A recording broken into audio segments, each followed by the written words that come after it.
Сәлеметсіздер ме? Мектеп жанындағы интернаты бар, жалпы орта білім беретін номер 60 мектеп. 8-ші Б сынып оқушысы Алпыс балнұр. Мен эко-дизайн үздік номинациясына қатысқалы отырмын. Және де біз өзіміздің қолданыстағы шоперді тігеміз деп шештік. Оған керекті құрал жабдық айтып кететін болсам, ең бірінші бізде өзіміздің қолданысты, яғни қоқысқа тастаймыз деген өзімізге керек емес шалбарды алсақ болады. Ал кейіннен қылықта қалқаған жіп, яғни бұл тоқымашы болып келеді.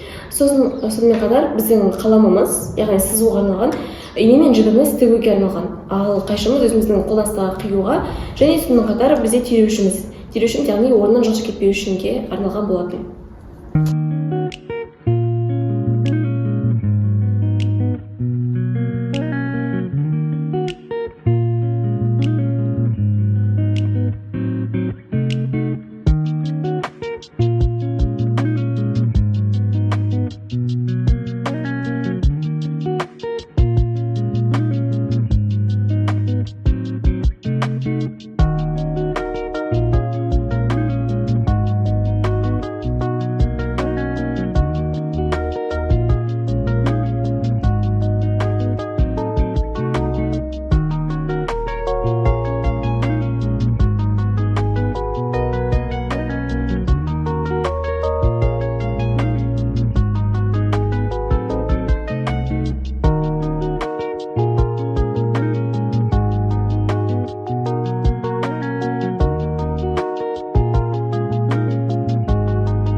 қорытындылай келе дәл осындай шоппер сөмкеміз дайын болды.